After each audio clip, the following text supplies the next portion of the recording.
कृष्णाय वासुदेवाय हराय परमात्मने प्रणत कृष्णाय गोविंदाय नमो नमः।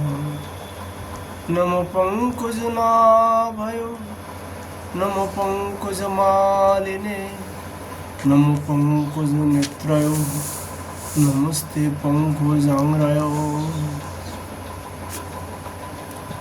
आज यहाँ पर चर्चा का विषय है श्रीमद् भागवत जी का 10वें स्कंदो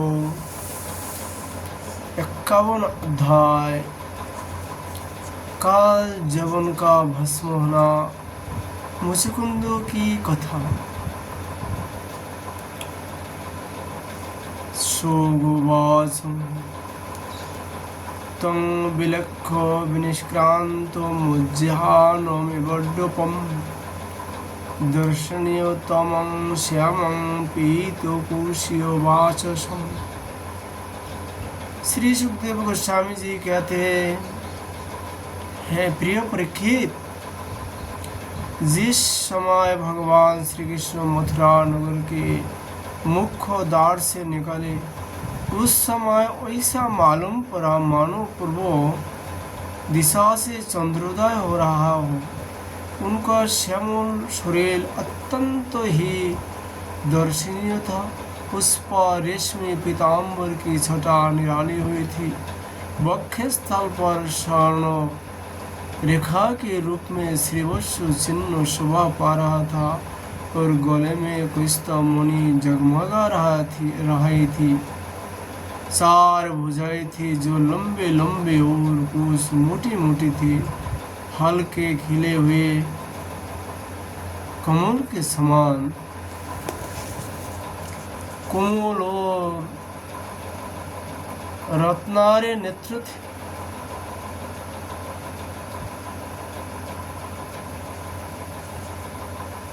मुखकमल पर राशि राशि आनंद खेल रहा था। कपाल की छटा निराली हुई थी। मंद मंद मुस्कान दिखने वाले का मान चुराए लेती थी। कान में मकराकृति कुंडल झिलमिला रहा था। उन्हें देखकर काल जवन ने निश्चय किया कि यही पुरुष वासुदेव है, क्योंकि नारद जी ने जो लक्षण बतलाए थे, वक्ष स्थल पर श्रीवत्सु का चिन्ह, चार भुजाएं, कमल के समान नेत्र, गल में वनमाला और सुंदरता की सीमा, वे सब इसमें मिल रहे हैं। इसलिए यह कोई दूसरा नहीं हो सकता। इस समय यह बिना किसी अस्त्र शस्त्र के पैदल ही इस ओर चल रहा हो।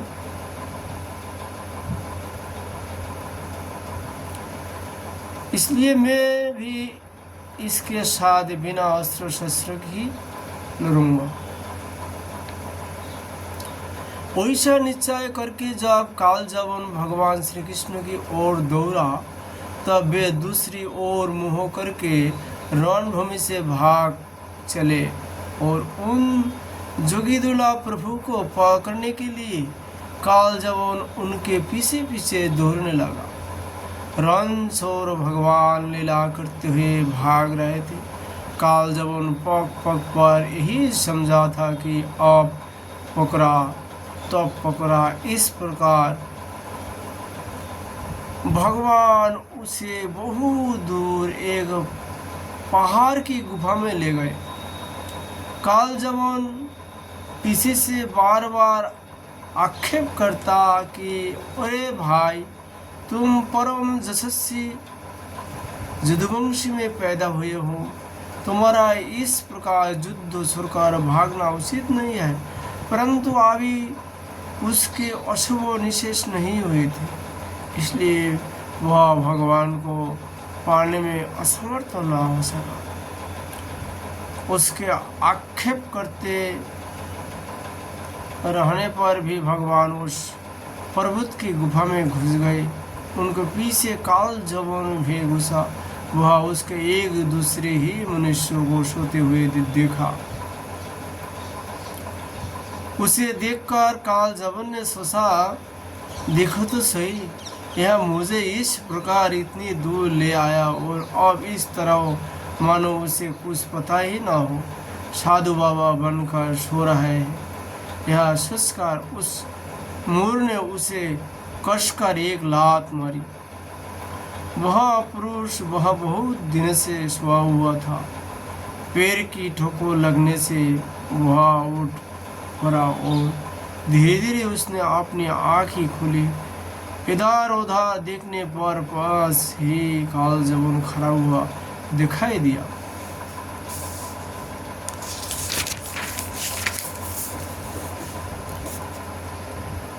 सुखदेव गोस्वामी जी कहते हैं, परीक्षित, वह पुरुष इस प्रकार ठोकर मारकर जगाए जन से कुछ रुष्ट हो गया था।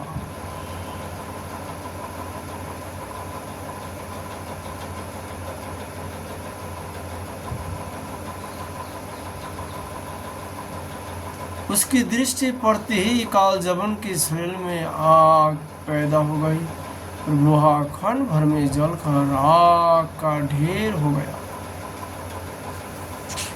राजोवाच, को नाम सापमान ब्रह्मन् कस्य किं विद्य एव स, कस्माद् गतं शिष्यं किंतिजं जनार्दनम्। राजा परीक्षित ने पूछा, भगवान, जिसके दृष्टि मात्र से कालजबन जलकर भस्म हो गया, वह पुरुष कौन था? किसके वंश का? उसमें कैसे शक्ति थी और वह किसका पुत्र था? आप कृपा करके यह भी बतलाइए कि वह पर्वत की गुफा में जाकर क्यों सो रहा था? शोकोवाचो स्वाइखा कुकुले जातुम मंधात्री तनयो महान, मुचुकुंद इति ख्यातो ब्रह्मण्यो सत्य संगरो। सुखदेव गोस्वामी जी राजा परीक्षित से कहा, परीक्षित, वे इक्ष्वाकु वंश की महाराजा मानदाता के पुत्र राजा मुचुकुंद थे। वे ब्राह्मण के परम भक्त, सत्य प्रतिज्ञ, संग्राम विजयी थे और महापुरुष थे। एक बार इंद्रादि देवता असुर से अत्यंत भयभीत हो गए थे। उन्होंने अपनी रक्षा के लिए राजा मुचुकुंद से प्रार्थना की और उनने बहुत दिन तक उनकी रक्षा की। जहाँ बहुत दिन के बाद देवताओं को सेनापति के रूप में स्वामी कार्तिकीय मिल गए, तब उन लोगों ने राजा मुचुकुंद से कहा, राजन, आपने हम लोगों को रक्षा के लिए बहुत श्रम और कष्ट उठाया है, अब आप विश्राम कीजिए। वीर शिरोमणि, आपने हमारी रक्षा के लिए मनुष्य लोक का अपना अखंड राज्य छोड़ दिया और जीवन की अभिलाषा तथा भोगों का भी परित्याग कर दिया। अब आपके पुत्र, रानियां, बंधु बांधव और समस्त मंत्री तथा आपके समय की प्रजा में से कोई नहीं रहा। सब के सब काल के गाल में चले गए। काल समस्त बलवान से भी बलवान है। वह स्वयं परम समर्थ, अविनाशी और भगवत स्वरूप है। जैसे ग्वाले पशुओं को अपने वश में रखते हैं, वैसे ही वह खेल खेल में सारी प्रजा को अपने अधीन रखता है। राजन, आपका कल्याण हो, आपकी जो इच्छा हो हमसे मांग लीजिए। हम कैवल्य मुख्य के अतिरिक्त तो आपको सब कुछ दे सकते हैं, क्योंकि कैवल्य मुख्य देने की सामर्थ्य तो केवल अविनाशी भगवान विष्णु में ही होता है। परम यशस्वी राजा मुचुकुंद ने देवताओं की इस प्रकार कहने पर उनकी वंदना की और बहुत थके होने के कारण निद्रा की ही वर मांगे। तथा उनसे वर पाकर वे नींद से भरकर पर्वत की गुफा में जा सोए।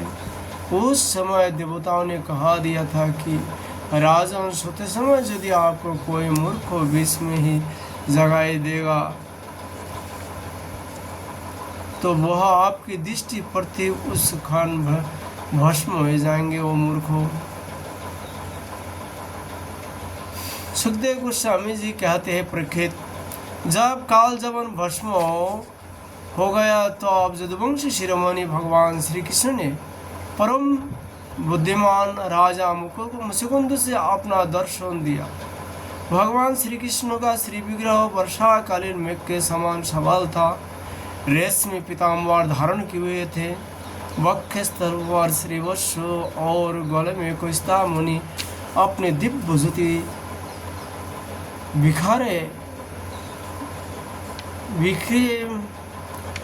बिखेर रहे थे। चार भुजाएं थी। वैजयंती माला अलग ही घुटना तक लटक रही थी। मुख कमल अत्यंत सुंदर और प्रसन्नता से खिला हुआ था। कान में मकराकृति कुंडल जगमगा रही थी। होठ पर प्रेम भरी मुस्कुराहट थी और नेत्र की चितवन अनुराग की वर्षा कर रही थी।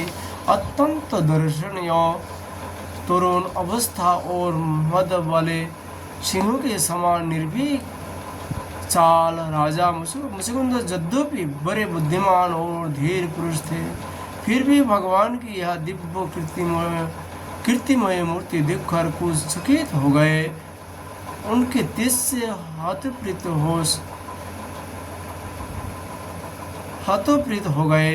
भगवान अपने तेज से दुर्धर्ष जान पड़ते थे। राजा ने तनिक शंकित होकर पूछा, मुकुंदो वासुम को भवानी संप्राप्तुं विपिने गिरिगह्वरे मदभ्यां पद्मपलाशाभ्यां विसरस्फुरं कर्णाटके। राजा मुकुंद ने कहा, आप कौन हैं? इस कांटे से भरे हुए घोर जंगल में आप कमल के समान कोमल शरण से क्यों विचार रहे हैं और इस पर्वत की गुफा में ही पधारने का क्या प्रयोजन था? क्या आप समस्त तेजस्वियों के मूर्तिमान तेज अथवा भगवान अग्निदेव तो नहीं है? क्या आप सूर्य चंद्रमा देवराज इंद्र जा कोई दूसरी लोकपाल है? मैं तो ऐसा समझता हूँ कि आप देवताओं के आराध्य देव ब्रह्मा विष्णु तथा शंकर इन तीनों में से पुरुषोत्तम भगवान नारायण ही है। क्योंकि जैसे श्रेष्ठ दीपों अंधेरे को दूर कर देता है, वैसे ही आप अपनी अंगो कांति से इस गुफा का अंधेरा भगा रहे हैं।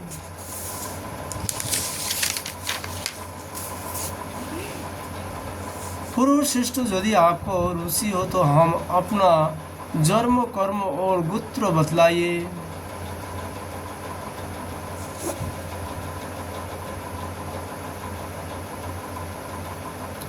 क्योंकि हम सच्चे हृदय से उसे सुनने की इच्छुक हैं। और पुरुषोत्तम, यदि आप हमारे बारे में कुछ तो हम इक्ष्वाकु वंशी क्षत्रिय हैं। और पुरुषोत्तम, यदि आप हमारे बारे में पूछे तो हम इक्ष्वाकु वंशी क्षत्रिय हैं। मेरा नाम है मुकुंद और प्रभु मैं जोनाशा नंदन महाराज मानदाता का पुत्र हूँ। बहुत दिन तक जागते रहने के कारण मैं थक गया था। निद्रा ने मेरी समस्त इंद्रियों की शक्ति छीन ली थी। उनने बेकाम कर दिया था। इसी से मैं इस निर्जन स्थान में निर्द्वंद सो रहा था। अब ये भी किसी ने मुझे जगा गया।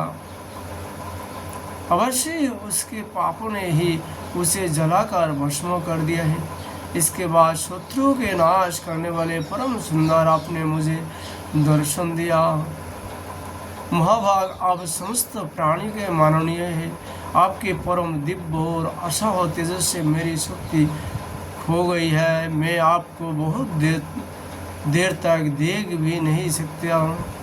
जब राजा मुचकुंद इस प्रकार कहा तब समस्त प्राणियों के जीवन दाता भगवान श्री कृष्ण ने हंसते हुए मेघ ध्वनि के समान गंभीर वाणी से कहा, श्री भगवान उवासो धर्म कर्माभिधनानि छन्ते मे अग्रं सहस्रश न शक्यन्ते अनुशंखानो मनन्तत्तान्मयापि ब्रूहि।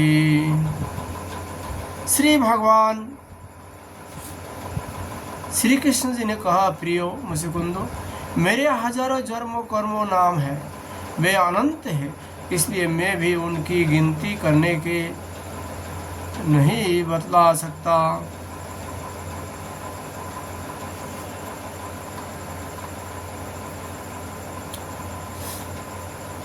यह संभव है कि कोई पुरुष अपने अनेक जन्मों में पृथ्वी की छोटी छोटी धूल कणा की गिनती कर डाले, परंतु मेरे जन्मों, गुण, कर्मों और नामों को कोई भी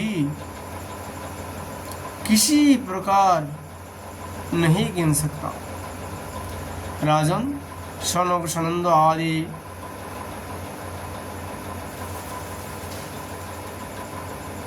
पर महर्षिगण मेरे त्रिकाल सिद्ध जन्म और कर्मों का वर्णन करते रहते हैं, परंतु कभी उनका पार नहीं पाते। प्रिय मुचकुंद, ऐसे होने पर भी मैं अपने वर्तमान जन्मों, कर्मों और नामों का वर्णन करता हूँ। सुनो, पहले ब्रह्मा जी ने मुझसे धर्मों की रक्षा और पृथ्वी की भार बने हुए असुरों का संहार करने के लिए प्रार्थना की थी।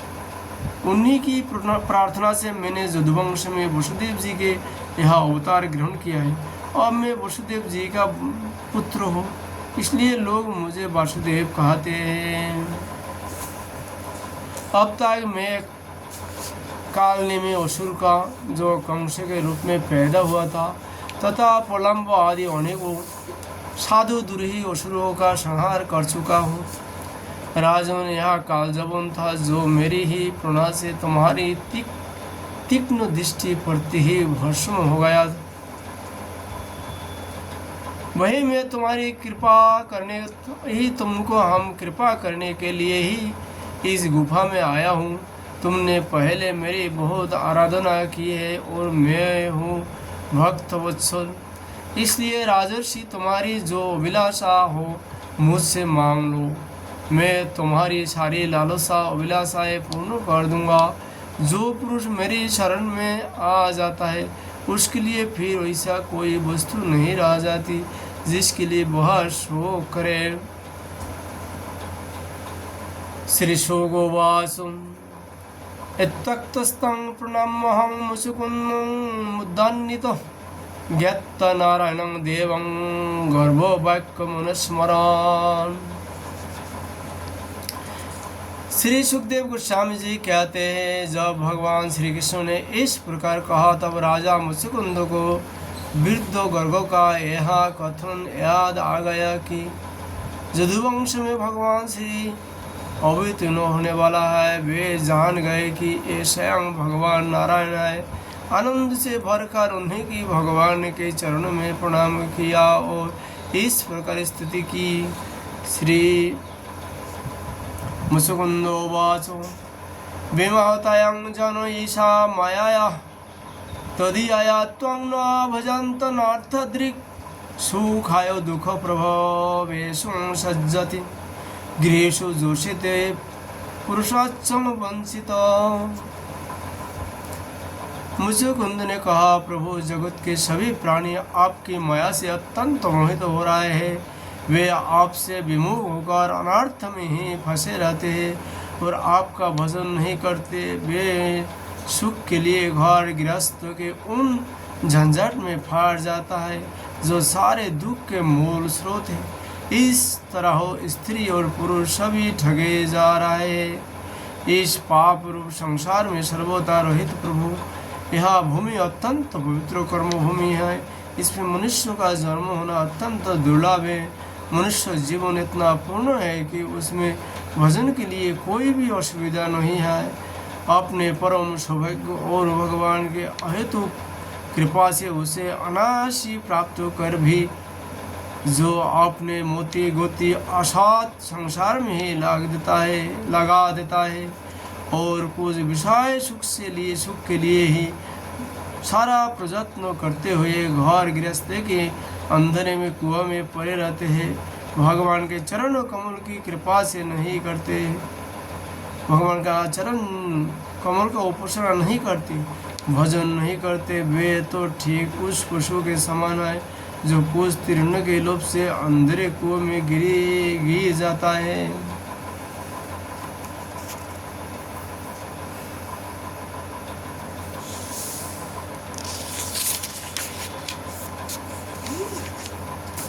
भगवान में राजा था, राज्य रश्मि के मत्स्य में मधुबाला हो रहा था। इस मरने वाले शरीर को ही तो मैं आत्मा अपना स्वरूप समझा रहा था और राजकुमार, रानी, खजाना तथा पृथ्वी की लोभ मोह में ही फंसा हुआ था।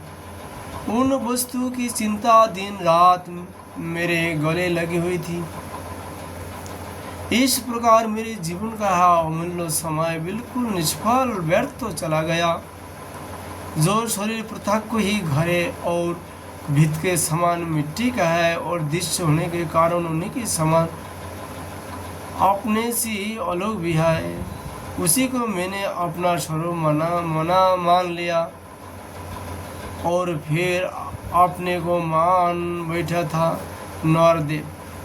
इस प्रकार मैंने मदंध होकर आपको तो कुछ समझाया ही नहीं।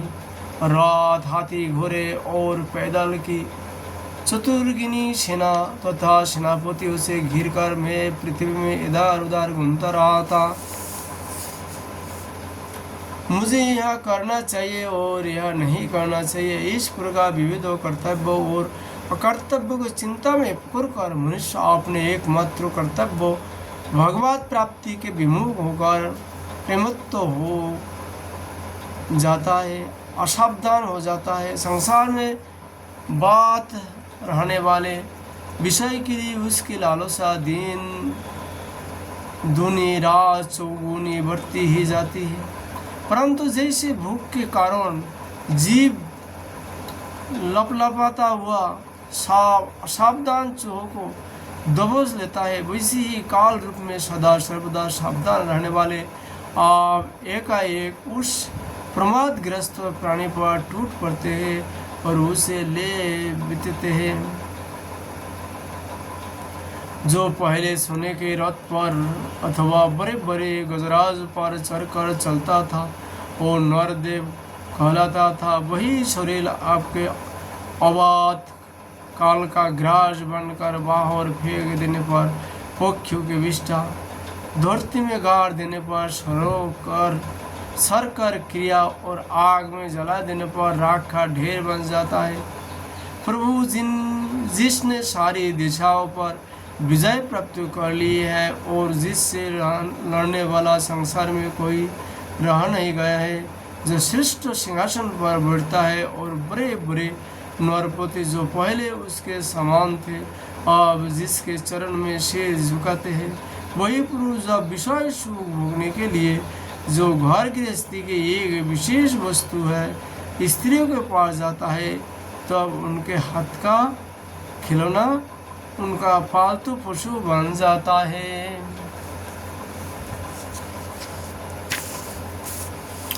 बहुत से लोग विषय भोग सरकार पुनः राज्य आदि भोग मिलने के इच्छा से ही दान पुण्य करते और मैं फिर जन्म लेकर सबसे बड़ा परम स्वतंत्र सम्राट हो जाऊंगा इच्छा रखते, वैसे कामना रखकर तपस्या में भली भांति स्थिति हो शुभ कर्म करते हैं। इस प्रकार जिसकी तृष्णा बारी हुई है वह कदापि सुखी नहीं हो सकता। अपने स्वरूप में एक रस स्थिति रहने वाले भगवान जीव अनादिकाल से जन्म मृत्यु रूप संसार के चक्कर में भटक रहे। जब उस चक्कर से छूटने का समय आता है तब उसे सत्संग प्राप्त होता है। यह निश्चय है कि जिसका सत्संग प्राप्त होता है उसी का संतों के आश्रय कार्य कारण रूप जगत के एकमात्र स्वामी आप में जीव की बुद्धि अत्यंत मृदा से लग जाती है। वर्तमान में इसका सावधान रखना चाहिए।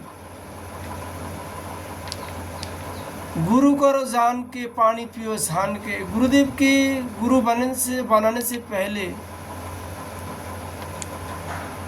जहाँ तक हो सके वहाँ तक आप उनको परीक्षा कीजिएगा, गुरु का लायक है कि नहीं है। यदि आपका परीक्षा में उन्होंने पास कर गए तब उन्होंने गुरु बनाना, नहीं तो नहीं बनाना। क्यों? गुरु बनाने का बाद में उनको परीक्षा नहीं करना चाहिए।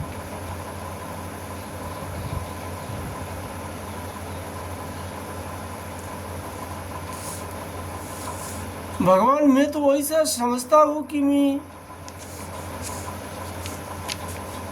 आपने मेरे ऊपर परम अनुग्रह वर्षा की, क्योंकि बिना किसी परिश्रम के अनायास ही मेरे राज्यों का बंधन टूट गया।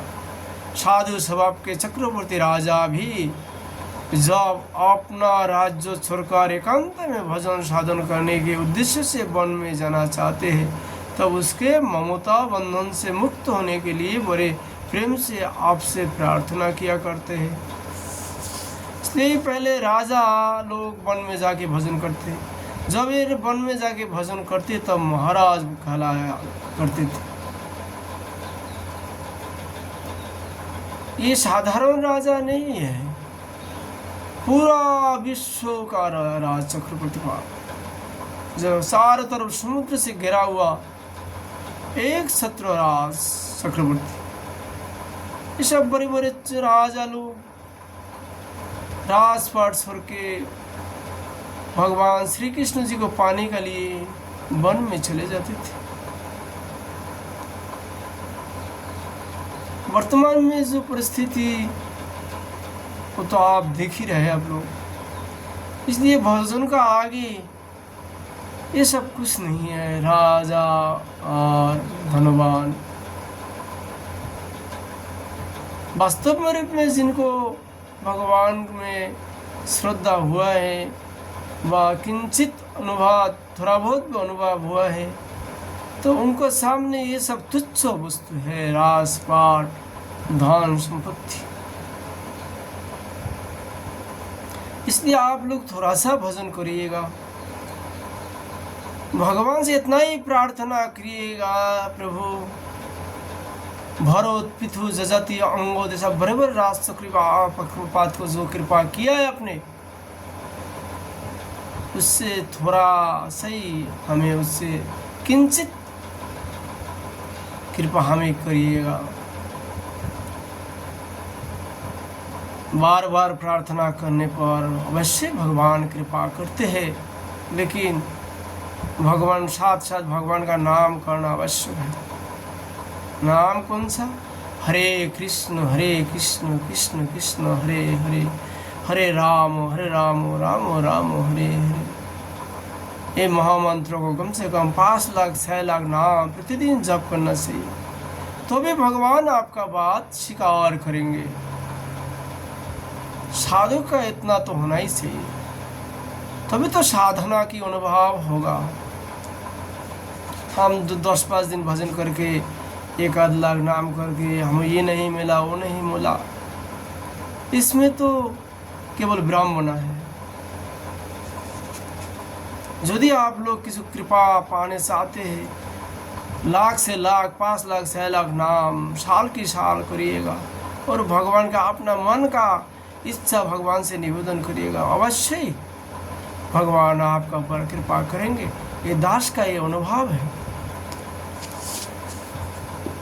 अंतर्जामी प्रभु आपसे क्या छिपा है, मैं आपके चरणों की सेवा के अतिरिक्त और कोई भी वर नहीं चाहता, क्योंकि जिनके पास किसी प्रकार का संग्रह परिग्रह नहीं है अथवा जो उसके अभिमान से रहित है, वे लोग भी केवल उसी के लिए प्रार्थना करते रहता है। भगवान भला बतलाइए तो सही, मोक्ष देने वाले आपकी आराधना करके वैसा कौन श्रेष्ठ पुरुष होगा जो अपने को बाद लेने वाले सांसारिक विषय का वर मांगे। इसलिए प्रभु में सतोगुण, रजोगुण और तमोगुण से संबंध रखने वाले समस्त कामनाओं को छोड़कर केवल माया के लेस मात्र संबंध से रहित गुणातीत एक अद्वितीय चित स्वरूप परम पुरुष आपकी शरण ग्रहण करता हूँ। भगवान में अनादि काल से आपने कर्म फलों की भुगते भुगते अत्यंत आर्त हो रहा हूँ। उनकी दुखात ज्वाला रात दिन मुझे जलाती रहती है। मेरे सारे शत्रु 5 इंद्रिय और 1 मन को भी शांत ना होते थे। उनकी विषय की प्यास बढ़ती ही जा रही थी। कभी किसी प्रकार एक क्षण के लिए भी मुझे शांति न मिले। शरणदाता, अब मैं आपके भय, मृत्यु और सुख से रहित चरण कमल को शरण में आया हूँ। सारे जगत के एकमात्र स्वामी परमात्मा, आप मुझ शरणागत को रक्षा कीजिए। इस प्रकार आप लोग भगवान का निकट प्रार्थना कीजिएगा, अवश्य आपका ऊपर कृपा भगवान करेंगे। भगवान श्री कृष्ण ने कहा, सार्वभौम महाराज मतिस्ते विमलार्जिता वरई पोलावितास्वपि न कामैरि विहुता जतः। भगवान ने कहा, सार्वभौम महाराज, तुम्हारी मोती, तुम्हारा निश्चय बड़ा ही पवित्र है और उसी कोटि का उच्च कोटि का है। यद्यपि मैंने तुम्हें बार बार वर देने का प्रलोभन दिया, फिर भी तुम्हारी बुद्धि कामनाओं के अधीन न हुई। मैंने तुम्हें जो वर देने का प्रलोभन दिया वह केवल तुम्हारी सावधानी की परीक्षा के लिए। मेरे जो अनन्य भक्त होते हैं उनकी बुद्धि कभी कामनाओं से इधर उधर नहीं भटकती, अर्थात संसार की विषय वस्तु को नहीं मांगता, केवल भक्ति मांगते हैं। जो लोग मेरे भक्त नहीं होते वे चाहे प्रणाम आदि के द्वारा अपने मन को वश में करने का कितना ही प्रयत्न क्यों ना करें, उनकी वासनाएं क्षीण नहीं होता और राजन उनका मन फिर से विषय के लिए मचल पड़ता है। तुम अपने मन और सारे मनोभावों को मुझे समर्पित कर दो, मुझ में लगा दो और फिर ससंतोष है पृथ्वी पर विचरण करो। मुझ में तुम्हारी विषय वासना शून्य निर्मल भक्ति सदा बनी रहेंगी। तुमने क्षत्रियों धर्म का आचरण करते समय शिकार आदि के अवसरों पर बहुत से पशुओं का वध किया है। आप एकाग्र चित्त से मेरी उपासना करते हैं, तपस्या के द्वारा उस पापों को धो डालो। राजन, अगले जन्म में तुम ब्राह्मण बनोगे और समस्त प्राणियों के सच्चे हितैषी परम शहीद होंगे तथा फिर मुझ विशुद्ध विज्ञान घन परमात्मा को प्राप्त करोगे। एति श्रीमद् भागवते महापुराणे परमहंस संहिता 10 स्कंदे उत्तरार्धे मुचुकुंद स्तुति नामो 49 अध्यायो।